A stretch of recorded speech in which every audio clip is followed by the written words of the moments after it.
Bismillahirrahmanirrahim. Assalamualaikum warahmatullahi wabarakatuh. Bapak-bapak, ibu-ibu, mas-mas, mbak-mbak, khususnya adik-adikku sekalian yang dirahmati Allah dimanapun Anda berada. Kembali di IIP Channel bersama saya, IIP Wijayanto. Kali ini kita akan membahas tema 2 hal yang kamu rasakan jika mantan tidak akan pernah kembali dan akan menjadi milik orang ketiga seutuhnya. Ya. Jadi ketika kita berusaha agar mantan kembali kepada kita, ada 2 kemungkinan kan? Kemungkinan yang pertama adalah mantan akan kembali kepada kita, cepat ataupun lambat. Kemungkinan yang kedua, mantan tidak akan pernah kembali lagi kepada kita. Ketika mantan akan kembali, kita sudah sering membahas berbagai tanda-tanda termasuk hal-hal yang kita rasakan. Yang kedua nih, yang jarang atau malah belum pernah kita bahas. Ketika mantan tidak akan pernah kembali, itu juga sesungguhnya ada hal-hal yang kita rasakan sebagai pertanda bahwa dia akan menjadi milik orang ketiga seutuhnya. Tetapi walaupun kita merasakan tanda-tanda ini, sesungguhnya kalau kita masih menginginkan dia kembali, masih ada jalan yang bisa kita tempuh. Nah, apa 2 tanda itu? Yang pertama ketika kita mulai merasa ragu, atau sejak awal memang kita sudah merasa ragu. Kita tidak yakin bahwa mantan masih mau dengan kita Apalagi si mantan ini setiap hari kan bersama dengan orang tuanya, dengan keluarganya, dengan saudara-saudaranya, dengan teman sahabatnya, yang semuanya tidak menyukai kita, tidak menyetujui dia bersama kita. Apalagi kita lihat sekarang mantan sudah menemukan orang ketiga yang menang segalanya daripada kita. Maka kita menjadi ragu. Apa iya sih mantan masih mau kembali kepada kita Nah, padahal keyakinan itu adalah kunci terpenting yang akan membawa mantan kembali kepada kita. Dengan keyakinan kita akan berdoa terus-menerus dengan keyakinan doa kita itulah akan menjadi sebab kembalinya mantan kepada kita. Jadi kalau orang sudah ragu-ragu, maka itu adalah tanda bahwa doanya tidak akan terkabul. Tetapi ketika seseorang berdoa dengan keyakinan 100%, maka itu juga pertanda bahwa doanya akan terkabul. Di dalam sebuah hadis kita diajarkan, Ud'ullaha wa antum muqinuna bil ijabah wa'lamu annallaha la yastajibu du'a'am min qalbin ghafilin lahin. Berdoalah dalam keadaan yakin bahwa doa itu terkabul.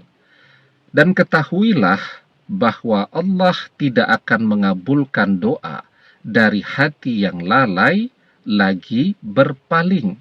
Nah, jadi ketika kita ragu, itu hati kita menjadi lalai. Dan itulah yang menyebabkan kenapa mantan tidak kembali, kenapa doa-doa kita belum terkabul hingga hari ini.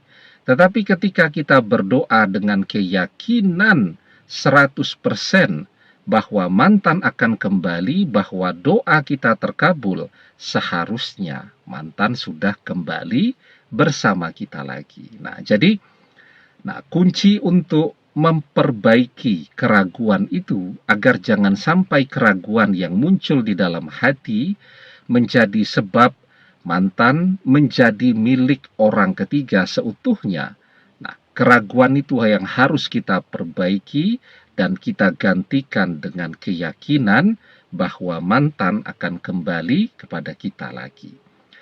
Yang kedua nih, Tapi sebelum kita bahas lagi lebih jauh yang kedua ya, jangan lupa yang belum subscribe untuk memencet tombol subscribe dan menyalakan lonceng notifikasi agar Anda selalu mendapatkan pemberitahuan video-video terbaru dari channel kesayangan kita ini. Dengan subscribe, doa-doa kita selalu terhubung sehingga kita selalu bisa berdoa bersama-sama ya. Nah, yang kedua nih yang paling penting. Ketika orang ragu, orang masih berdoa dan bisa diperbaiki dengan keyakinan tadi. Yang kedua, ketika orang merasa ingin menyerah atau dia menyerah. Nah, ini dia ya, yang betul-betul akan membuat mantan menjadi milik orang ketiga seutuhnya. Ketika kita menyerah. Oke lah, sekarang mantan memblokir seluruh media sosial kita, telepon kita, tidak mau ketemu kita, dan dia sudah bersama dengan orang ketiga. Tetapi ketika kita tidak pernah berhenti menyerah, maka ceritanya ke depan itu bisa berubah. Karena apa? Karena walaupun kita tidak bisa ketemu mantan, tidak bisa telepon mantan, dengan doa kita, jalan takdir kita dan mantan bisa berubah. Tetapi ketika kita menyerah, artinya apa? Kita berhenti berdoa. Maka saat kita berhenti berdoa, itulah mantan akan betul-betul menjadi jodohnya orang ketiga. Bisa jadi memang sekarang mantan itu ditakdirkan berjodoh dengan orang ketiga. Mantan pun berdoa agar dia berjodoh dengan orang ketiga. Orang ketiga juga berdoa yang sama. Tetapi ya, ketika kita terus berdoa, keuntungan kita apa? Keuntungan modal besar kita karena kita kan orang yang dikhianati oleh mantan. Orang yang dikhianati itu doanya kan terkabul. Ya, dakwatul mazlumi mustajabah. Doa orang yang terzolimi itu adalah doa yang terkabul. Itu modal besar bagi kita. Nah, yang akan merubah jalan hidup kita, takdir kita dan mantan, dari mantan berjodoh dengan orang ketiga, jadi mantan berjodoh dengan kita, kan adalah doa kita. La yaruddul qada'a illa doa. Tidak ada yang bisa menolak takdir kecuali doa kan. Nah, sehingga ya, ketika kita mau terus berdoa, takdir ini bisa berubah. Ya, jadi mantan bisa kembali kepada kita. Dengan kekuatan doa kita sebagai orang yang terzolimi, itu akan mengalahkan doa mantan, orang ketiga, dan seluruh keluarga mantan. Tetapi kuncinya, kita tidak boleh menyerah. Maka ketika kita ragu, kemudian kita menyerah, maka itulah dua tanda mantan tidak akan pernah kembali. Tetapi ketika kita ragu, kita tidak menyerah, maka keraguan itu kita ganti dengan keyakinan, maka takdir akan berubah. Mantan akan kembali menjadi jodoh kita. Dari takdirnya mantan berjodoh dengan orang ketiga, berubah. Mantan jadi berjodoh dengan kita. Ya. Nah, karena itu ya, kalau kita merasa ragu, itu sebenarnya tanda bahwa mantan bukan jodoh kita. Apalagi ketika kita menyerah. Selesai cerita kita dengan mantan. Tetapi ketika kita ragu dan kita tidak pernah menyerah sedikit pun, kita meneruskan perjuangan kita melalui doa-doa kita, ya, maka sesulit apapun jalannya, akan ada jalan yang mempersatukan kita kembali dengan mantan. Itu saja kuncinya. Kalaupun ragu, ragu bisa kita ganti dengan keyakinan. Selama kita tidak pernah menyerah.